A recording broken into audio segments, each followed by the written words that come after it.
All right, so we're diving into NLP today, natural language processing. It's pretty complex stuff, but you've given me some sources that seem like a good intro to NLP for beginners, like a crash course. It's really all about getting computers to understand us, how we use language. I mean, it's like a translator, right? But instead of English to Spanish, it's human to machine. So you're not just teaching a computer English or like French or whatever. You're teaching it how to actually think in language. Wow. Exactly. And the way we teach them to think has changed a lot over time. Early NLP was all about rules, hard-coded rules, like trying to explain grammar to a computer line by line. Yeah, and I bet that didn't work so well. I mean, human language is so messy, all the slang and double meanings and like sarcasm. How can you possibly program all of that into a computer? It's tough, you're right. And that's where statistical models come in, and machine learning. Instead of us telling the computer what language is, we feed it tons of data, and the computer learns to recognize the patterns itself. Oh, okay, that makes a lot more sense. But how does a computer read in the first place? I've heard about word embeddings. I think that's how they do it. Yeah, you're right. Word embeddings are important because they turn words into numbers, which is something a computer can understand. But these aren't just random numbers, they're vectors, carefully calculated to represent a word's meaning and how it relates to other words. Like a map. So happy and joyful would be close together, but apple would be somewhere else entirely. Yeah, exactly. And that's how a computer figures out that, like, king is to queen as man is to woman.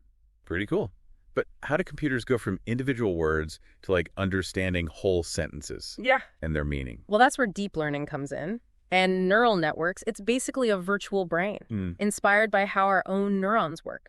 The neural network analyzes the word vectors in context. It figures out how word order and punctuation and grammar all contribute to meaning. Whoa, so the computer's like building its own brain. To understand us, are we close to creating machines that can truly understand language? Like us? It's a big question. These models are super impressive. They can generate human-like text, process language. But do they really understand? That's still up for debate. I can see why. Okay, but let's get back to the basics. What's text cleaning? Seems like a big deal in NLP. Yeah, it's basically preparing text for a computer to analyze. Remember, computers are really literal. Slang or typos can really confuse them. So we're making language more computer-friendly. But don't we want computers to understand human language, like all the quirks and everything? Yeah, so that's a big debate in NLP. The traditional view is that cleaning meant getting rid of all the noise, punctuation, capitalization, even stemming words to their root form. But with these newer models, some experts think less is more. Oh, so maybe keeping some of the messiness actually helps the computer learn more naturally. Right. And one of the leading thinkers in NLP, Tomas Mikolov, he even suggests keeping punctuation and capitalization. Really? I thought cleaner data meant better results. It seems like there's a lot more to it. So how do you decide how much to clean? It depends. The specific task, the model you're using, the data you're working with. There isn't one right answer. So there's a lot of experimentation in NLP.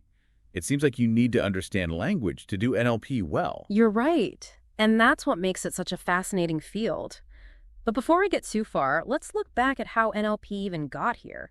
We went from these really rigid rule-based systems to incredibly sophisticated models, like models that can write stories and even code. It's a long journey.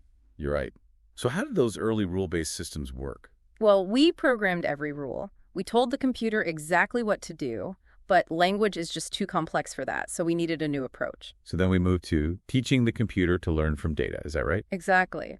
And one of the early breakthroughs was something called the hidden Markov model, HMM for short. This model could analyze sequences of events, like words in a sentence, and try to predict what comes next. So it's like the computer's trying to guess the next word. Exactly. And that statistical approach led to some big steps forward, like in speech recognition and machine translation. But even with that, we were still telling the computer what to look for, to some extent. So what was the next big leap? Deep learning. In the early 2000s, researchers started exploring artificial neural networks. It's inspired by the human brain. Remember word embeddings? This is where they come into play. Neural networks? That sounds complicated. How do they even work? So basically, they're made up of layers of interconnected nodes, or neurons, that process information. And by adjusting the connections between the neurons, the network can learn. It recognizes patterns and makes predictions. So it's building its own brain to understand language. You could say that. And those word embeddings we talked about, they're the input for the neural network. It analyzes the relationships between the vectors to figure out what words mean in context. So by understanding the relationships between words, the computer can start to really grasp the nuances of language. Exactly. And then we have attention mechanisms. They let neural networks focus on certain parts of a sentence or document instead of treating everything equally. Like paying attention to the most important parts, like we Yeah. do when we read. Yeah, exactly. And these attention mechanisms help to develop the transformer architecture, which is what a lot of the most advanced language models are built on, like BERT and GPT. Okay, so we went from rules to statistical models to deep learning and neural networks. It's a lot to take in. But what about these massive language models like GPT? What makes them so special? Well, they're trained on a massive amount of data, so they're really good at understanding and generating human language. It's like they've read every book and every website on the internet. Yeah, something like that. And we can fine-tune them for specific tasks. So you take a model like BERT and you fine-tune it to do sentiment analysis or question answering, or even write different kinds of creative text formats. So instead of starting from scratch, we can just use one of these models. Wow. It's changed the field. But let's talk about how NLP is actually being used today. It's not all theory, right? It's being used in real life to help people. It is, and one big example was machine translation. Google Translate uses NLP. Right. It's so much better than it used to be. Definitely. And it keeps getting better because these models are becoming more sophisticated. They're getting better at understanding context and nuances and even humor. That's incredible. So what are some other big NLP applications? Well, there's healthcare, chatbots that can help people schedule appointments, access medical info, even get basic medical advice. That's a great idea, especially for people who don't have easy access to healthcare. Exactly. NLP is also being used to analyze medical records Yeah. and research papers, which helps doctors make diagnoses and maybe even discover new treatments. That's amazing. So what else? Well, NLP is also being used in business, like chatbots that can handle customer service questions, which frees up human agents to do more complicated stuff. Yeah, I've talked to those chatbots. Some of them are really good. It's almost like talking to a real person. It can feel like that. And as these models get even better, they'll be able to do more and more, like scheduling meetings, booking travel, generating reports, analyzing data. Wow, it's like having a personal assistant. But will NLP replace humans? That's kind of scary. It's something to think about. But I think it's more about collaboration. NLP can handle the boring stuff, so humans can focus on more creative work. That's a good point. Yeah. But what about using NLP for creative stuff? Like, can it write poetry? It can. And we're seeing more and more of this. Models like GPT-3 can generate some really creative text formats. That's amazing. So they're not just copying humans, they're coming up with new ideas. Exactly. And this is just the beginning. We're going to see even more amazing things from NLP in the future. I'm excited to see what happens. So we talked about cleaning text a bit. It's pretty important when you're actually working with NLP, not just talking about it, getting your data ready to go. Yeah, it seems more complicated than I thought. We talked about how some of those newer models might not need as much cleaning. So, like, where do you even start? Yeah, right. And that's what makes NLP so interesting. It's both an art and a science. There's no one right way to do it. It depends on what you're trying to do, what model you're using, your data. So you need to understand your data and your task really well. It sounds like there's a lot of trial and error. Exactly. It's like cooking, you know? You wouldn't use the same recipe for every dish. I like that. So how do we know what ingredients to use for text cleaning? Some common ones are things like removing punctuation, converting text to lowercase, stemming words, getting rid of the prefixes and suffixes, that kind of thing. But you said that sometimes it's better to keep some of that stuff. How do you know when to do that? So remember Tomas Mikolov? He's the guy behind Word2Vec. Well, he thinks you shouldn't clean the text too much. He says punctuation and capitalization, even contractions, can actually be helpful for the model. Really? So the model can actually do better if you don't clean the data as much. I would think it would be harder for the computer to process. Well, think about it. Humans don't learn language from perfectly clean textbooks. We learn from messy, real-world examples. And these models are designed to learn like we do. Oh, okay. That makes sense. So keeping some of that messiness actually gives the model a more realistic picture of how language works. Right. And it can actually make the model perform better sometimes. Take sentiment analysis, for example. Punctuation can tell you a lot about how someone's feeling. Like an exclamation point can show excitement, or a question mark can show uncertainty. If you remove the punctuation, you lose that.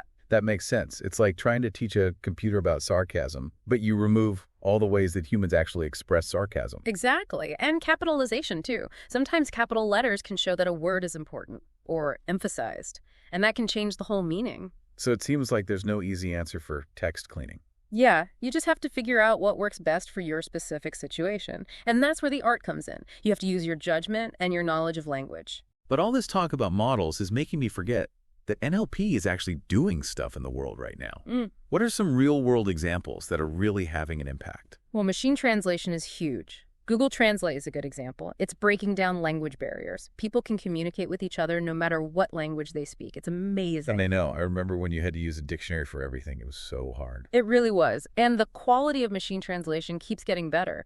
These models are understanding context better, and nuances, and even humor, which is really hard to translate. So it's not just about translating words. It's about understanding the meaning behind the words. Yes, and it's about giving people access to information and opportunities. Think about education, for example. NLP can be used to create personalized learning experiences or translate educational materials into different languages. Wow, so anyone can learn anything no matter what language they speak. That's incredible. It really is.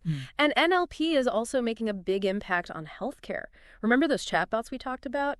They can help people schedule appointments, get information, even get basic medical advice. That's so helpful, especially for people who live in areas where it's hard to get to a doctor. Exactly. And NLP can also help doctors. It can analyze medical records and research papers, which can help them diagnose diseases and maybe even discover new treatments. It's like having a super smart research assistant. Exactly. And then there's the business world. Chatbots are being used for customer service, which frees up human agents to focus on more complex problems. Right. And there are algorithms that can analyze market trends or predict stock prices. It's changing the way we work. NLP is automating a lot of tasks that used to be done by humans, and that opens up new possibilities for efficiency and innovation. So it's not just about automating tasks. It's about using NLP to make things better. Yes. And it's also about understanding huge amounts of text data. Companies can use NLP to analyze customer reviews, for example, or social media posts to see what people are saying about their products. So they can make their products better and understand their customers better. Exactly. And this kind of analysis can be useful for other organizations too, like governments. They can use NLP to track the spread of misinformation online or identify potential threats to public safety. Wow, NLP is everywhere. But are there any downsides? It seems almost too powerful. Well, like any technology, it can be misused. We have to be careful about bias in these models, and we need to make sure that NLP doesn't have a negative impact on jobs or privacy. That's a good point. So we need to be careful about how we use it, but it's pretty amazing technology. Yeah. And it seems like it's only going to get more powerful. It is, and the future of NLP is very bright. I think we're just scratching the surface of what it can do. Yeah, I agree. But I think it's important to remember that NLP is all about language, which is a human thing. It's about communication and understanding. You're absolutely right, and that's what makes NLP so fascinating. Okay, so for all our listeners who are just starting out with NLP, what are some things they should keep in mind? Well, don't feel overwhelmed. It's a big field, but you don't have to learn everything at once. Start with the basics. Understand the different tasks. Learn the core concepts, like text cleaning, sentiment analysis, the different types of language models. So break it down into smaller pieces. Don't try to learn everything at once. Right. And there are lots of resources available online, tutorials, courses, open source libraries. You can start experimenting right away. You don't need to be a computer scientist. You just need to be curious. That's good to know. So anyone can learn NLP. That's really cool. Yeah, and you don't have to do it alone. There's a huge community of NLP enthusiasts out there, online forums, social media groups, even local meetups. You can connect with other people, share ideas, ask questions. It's a really supportive community. Yeah, very much so. And it makes learning NLP a lot more fun. And remember to have fun. NLP is full of fascinating discoveries. It is. And sometimes it's easy to forget that when you're focused on all the technical stuff. You're right, so never lose that sense of wonder. You know, it's really fascinating to think about how NLP is actually impacting our lives right now. It's like it's quietly working behind the scenes to make everything smoother, you know? It is. It really is. It's changing how we communicate, how we learn, and even how we create. And when you Yeah. think about it, it's all thanks to those algorithms and data we talked about. Right. And all that training data. It's like they're going through their own language immersion program or something. Uh-huh. Yeah. And the type of data they learn from really matters. If they only read textbooks, they might not understand slang or jokes. That makes sense. Yeah, So the more diverse the data is, the better the model will understand human language. exactly. And that's one of the big challenges right now, creating data sets that are massive, but also represent all the different ways that people use language. Right. It's not just about quantity. It's about quality, too. But even with the data side of things, it seems like the algorithms themselves are always changing, too. They are. New architectures, new approaches. It's really a field that's constantly pushing the boundaries. But the cool thing is that NLP is becoming more accessible to people, even if they're not like coding experts. Definitely. And that's thanks in part to the open source community. People are sharing their work and helping each other out. There are so many resources available now. So you don't need a PhD to get started with NLP. You just need to be curious. Exactly. And willing to learn. So for our listeners out there who are just starting their NLP journey, what advice would you give them? First of all, don't be scared. It can seem intimidating at first, but just start with the basics. Learn about the different tasks, the core concepts, and find something that you're really interested in. Like find your niche. Yeah. What really excites you about NLP. Yeah, and then just start experimenting. There are some great open source libraries out there like NLTK and Spacey. They make it a lot easier to get started. So you can build some cool stuff without having to write all the code yourself. Right, and if you get stuck or have questions, there's a great community of NLP people out there who can help. Online forums, social media groups, even local meetups. That's awesome. So it's not just about the technology, it's also about the people. It is. It's a really supportive community. Well, we've covered a lot of ground today, haven't we? Right. From the history of NLP to the real-world applications to the ethical considerations. It's been an amazing deep dive. I agree. It's been a really fascinating conversation. And it's just the beginning. NLP is a field that's constantly evolving. Who knows what we'll be able to do with language and technology in the future? I'm excited to see what happens next. I want to thank you for sharing your expertise with us, and I want to thank our listeners for joining us on this deep dive into NLP. Thanks for having me. It's been a pleasure. Until next time, keep exploring.